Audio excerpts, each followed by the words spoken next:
목회를 잘하려면 성령을 받고 능력을 받고 설교를 잘하고 그러면 목회를 잘할 수 있는 것이 무슨 내 안의 상처와 연관이 어떻게 되어지는가. 세월이 한참 지난 지금의 시점에 와서 저는 이해하게 된 거예요. 그리고 오늘 이 말씀을 봄으로 인해서 저에게 주어진 은혜로 알게 됐어요.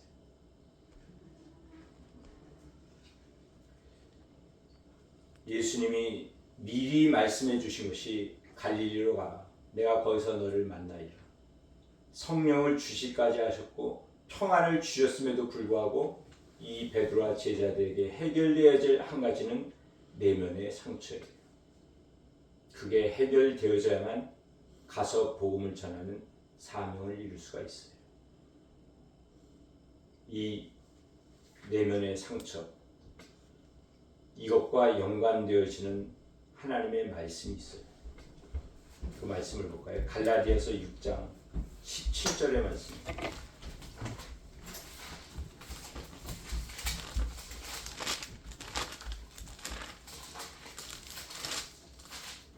갈라디아서 6장 17절. 이후로는 누구든지 나를 괴롭게 하지 말라. 내가 내 몸에 예수의 흔적을 지니고 있노라. 예수의 흔적이에요. 내 자신의 내면의 상처의 흔적은 사라지고 예수의 흔적이 남겨지는 사건이 바로 요한복음 21장이에요. 바울에게 있어서는 몸에 있는 외적인 예수의 흔적은 복음을 전하다가 당한 매를 맞고 태형을 맞는 이런 것으로 인한 흔적이겠지만 영적으로는 다메섹 도상의 사건이에요. 그곳에서 예수님을 만나고 거듭난 자가 되어 복음을 전하기에 생명을 바쳐가면서까지 복음을 전했던 바울이었어요. 그 바울이 예수의 흔적을 가졌노라 라고 고백을 하는 거예요. 베드로전서 1장 3절과 23절의 말씀을 보겠습니다. 베드로전서 1장 3절과 23절.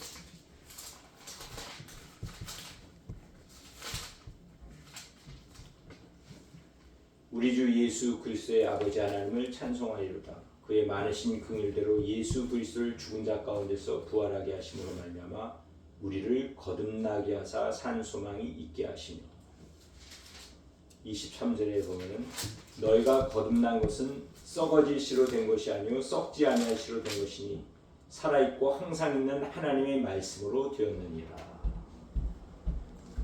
이거는 베드로 자신이 베드로 전서를 통해 기록하고 있는 거예요.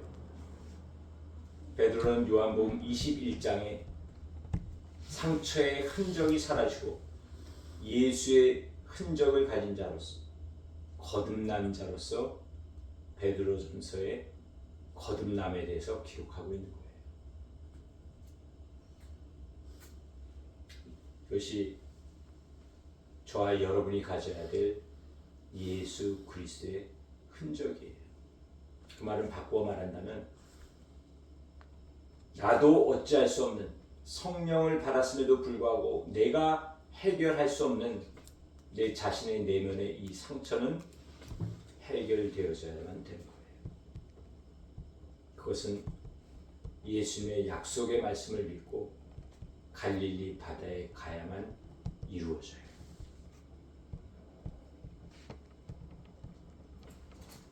그곳에서 내 인생의 모멘텀도 이루어지는 거예요. 이 21장에 예수님이 하신 방법이 있어요. 예수님은 말씀해 주셨어요. 근데 예수님의 말씀은 너가 이제는 가서 성령도 받고 평안도 받고 상처 치유 회복도 되어졌으니 가서 복음을 전하라. 그렇게 명령과 선포로서 말씀하실 수도 있는데 예수님의 말씀은 질문이었어요. 내가 나를 사랑하느냐? 베드로에게 이런 질문을 하셨어요. 그때 베드로는 자신에 대한 고백을 하는 거예요. 스스로에 대한 고백이었어요.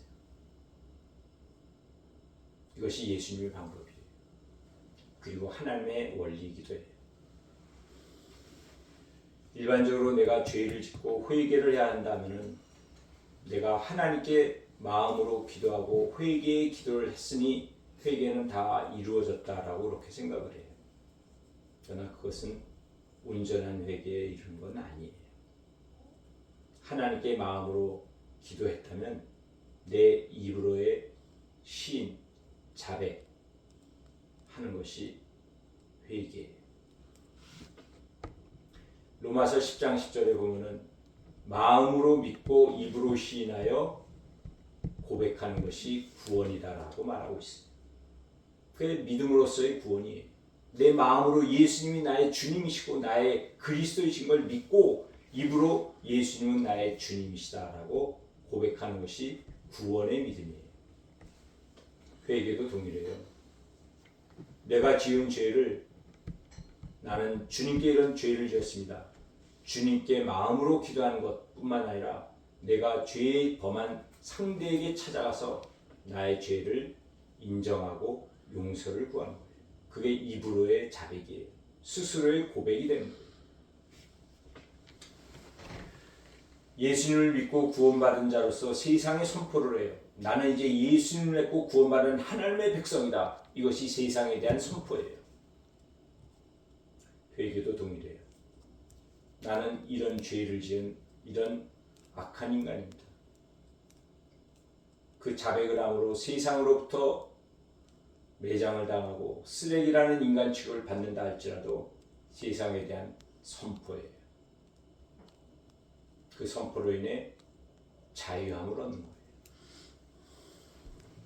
베드로도 자신이 해결하지 못했던 그렇게 보기 원했던 예수님을 눈앞에 보고도 굳어져 있는 이 베드로는 자신의 내면의 상처가 치유받는 거예요.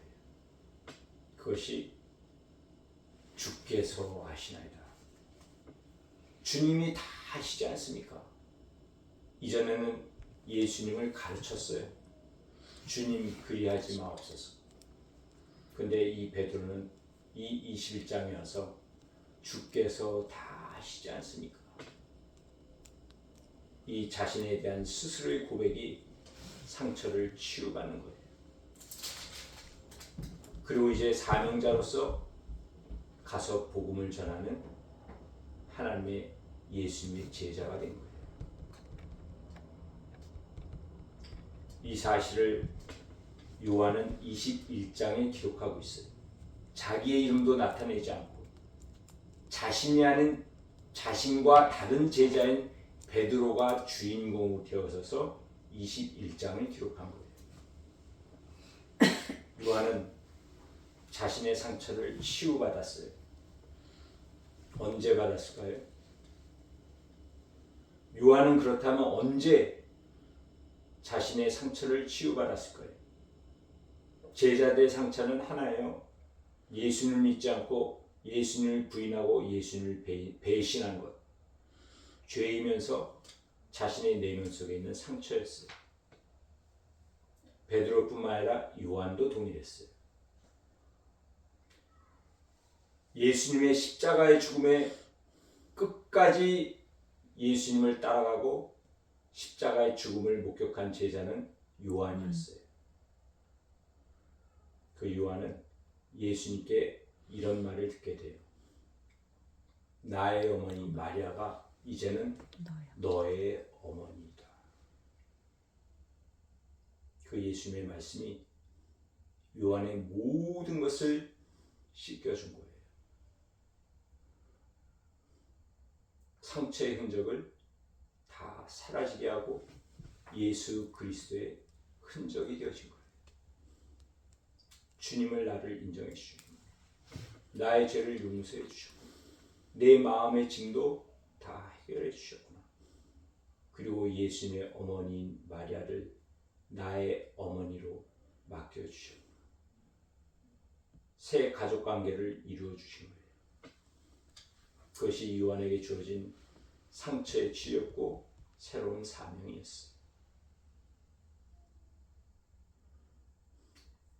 그런 일을 겪은 요한은 자신에게는 이루어졌지만 특히 베드로에게는 이루어지지 않았기 때문에 굳이 이 21장의 주인공이 되는 베드로의 내용을 기록한 거예요.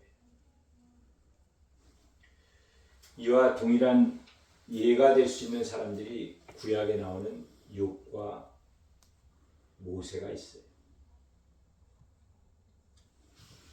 욥은 사단의 시험에 범죄하지 않았어요. 근데 자신의 친한 세 친구가 왔을 때 불평 원망하며 죄를 범하게 돼요. 그리고 자신의 죄를 회개했을 때 하나님은 세 친구 중에 하나인 엘리바스에게 이렇게 말씀하세요. 너는 번제할 양을 가지고 와서 욥에게 번제 제물을 드리고 기도를 받으라. 그리고 욥은 그 세 친구를 위해 기도를 해줘요. 기도를 하니까 갑절의 축복이 주어지는 거예요. 욥의 세 친구들은 자신들 스스로 자신의 입으로 욥에게 죄를 고백해야만 했었어요. 그 친구들의 죄의 고백을 들은 욥은 그들을 위해 용서하며 기도해 주는 거예요. 그때 하나님의 갑절의 축복이 주어지는 거예요. 욥 자신의 마음속에 있던 아픔도 다 사라지게 되는 거예요. 모세는 광야의 40년 끝자락에 하나님을 보게 돼요. 불꽃 가운데 임재하신 하나님을 보고도 지나쳐간 자가 되었어요. 그런데 지나고 보니까 하나님이었던 거예요. 그래서 다시 보려고 돌이켜가는 모세였는데 그 돌이켜가는 모세를 보신 하나님이 모세야 모세야 부르세요. 그때 하신 말씀이 내 발에서 신을 벗으라. 모세는 자신의 혈기 때문에 연단을 받았지만 혈기는 해결되어졌어도 또 해결되어질 부분이 마음의 깊은 상처였어. 늘 살인자인 거예요. 살인자로서 도망쳐야 될 그러한 신분인 거예요. 그것이 머리와 가슴 속에 꽉 박혀 있는 거예요. 그런 모세에게 예수님은 출애굽에 대해 사명을 주시기 전에 찾아와 만나주시고 내 발에서 신을 벗으라는 거예요. 자신이 도망자로서의 그 신분을 각인되어졌던 모세가 신을 벗는다면 도망을 가지 못해요. 그 거친 광야를 갈 수가 없어요. 근데 하나님의 말씀은 신을 벗으라. 그 말은 곧 너를 따라올 자가 없다라는 거예요. 너는 더 이상 도망자의 신분이 아니다라는 거예요. 혈기는 40년의 연단을 통해 정리가 됐어요. 자아 포기는 이루어졌어요. 나는 이 광야에서 사는 것이 이제는 좋습니다. 애굽의 왕궁보다 이 광야에서 하루하루 이렇게 양치는 것으로 사는 것으로 만족합니다. 죽은 자가 되었어요. 그런데 모세 자신도 해결할 수 없는 한 가지 마음속에 각인되어져 있는 살인자로서의 상처인 거예요. 하나님은 이 모세를 만나주시고 해결해 주시고 출애굽의 위대한 지도자가 되도록 만들어 주셨어요.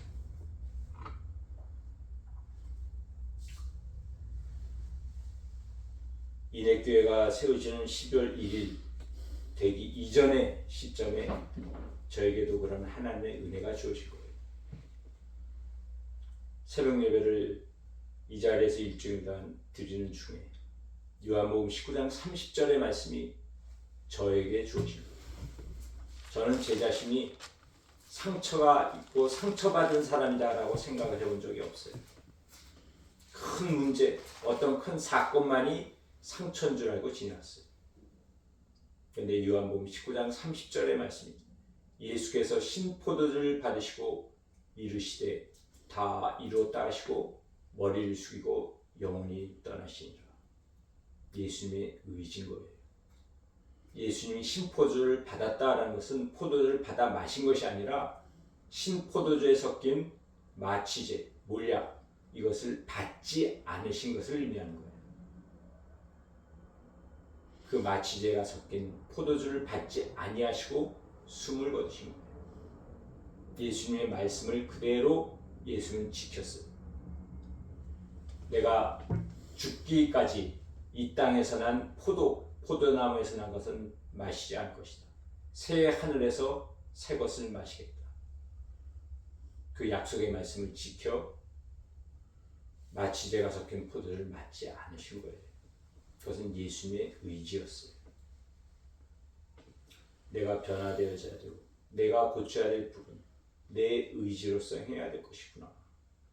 그 은혜를 받고 12월 1일 첫 예배 드리기 전에 저와 아내만이 둘이 드리는 주일 예배를 드리기로 한 그날 이른 새벽 5시부터 9시까지 4시간 요한복음 20장, 21장 바로 이 두 장의 말씀으로 시간이 가는 줄 모르고 은혜 가운데 있었어요. 그 주어진 말씀을 오늘 나누는 거예요.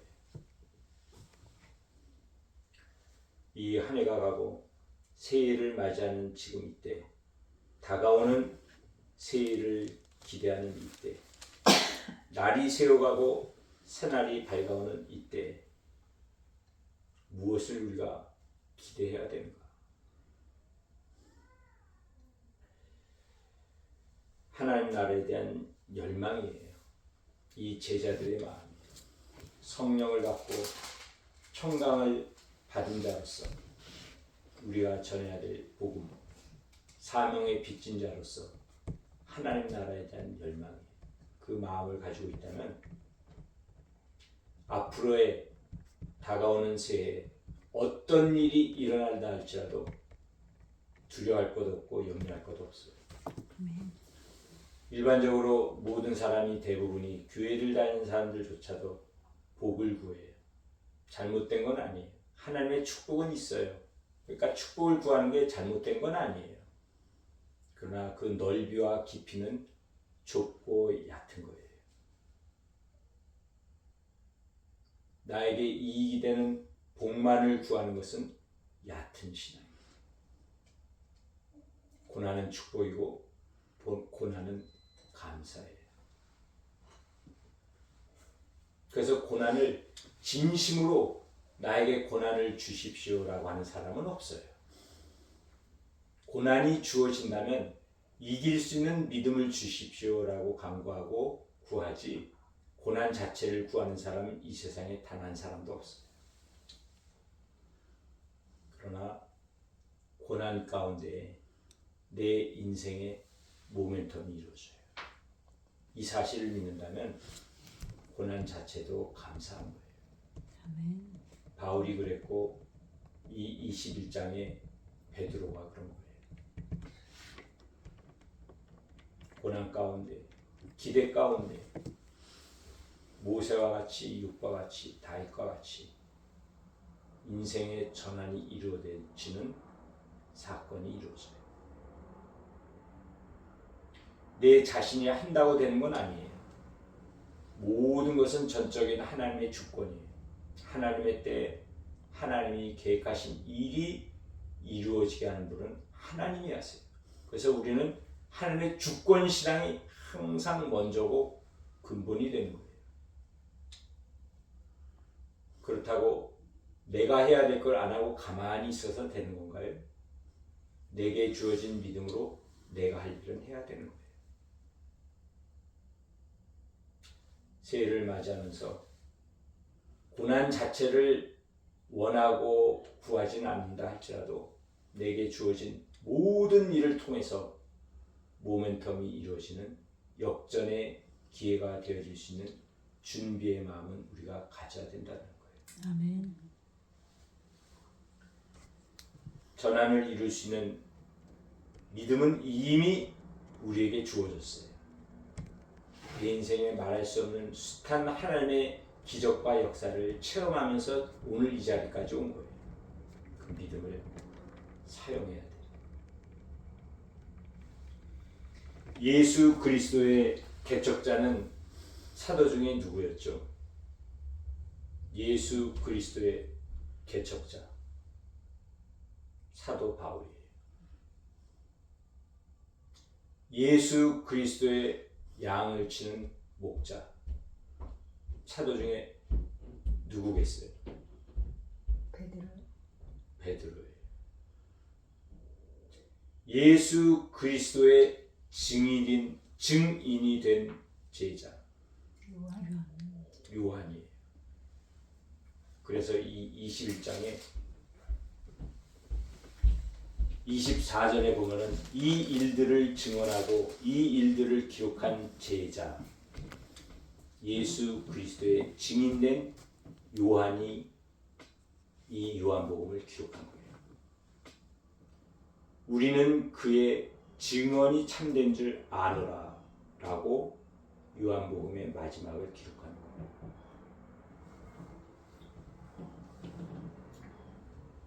저와 여러분 당연히 예수님을 믿잖아요.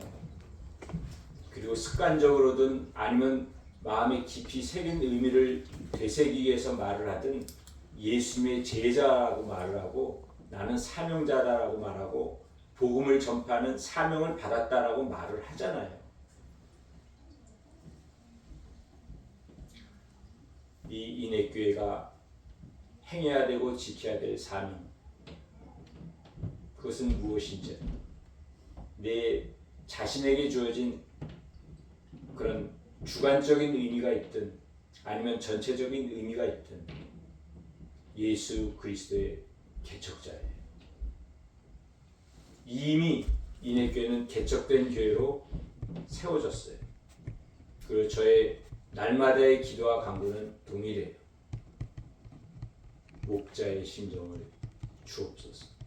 예수님의 심령을 채워주옵소서. 그리고 우리가 해야 될 일은 예수 그리스도의 증인이에요. 예수 그리스도와 십자가의 복음을 전하는 증인이 우리의 사명이에요. 이 마음을 가지고 이 한 해를 마무리 짓고 새해를 맞이하는 이 시점에 개척자이며 목자의 심정을 가지고 예수 그리스도를 전하기에 끝까지 다할 수 있는 우리 인해교회가 되시기를 기도합니다. 아멘. 기도하겠습니다.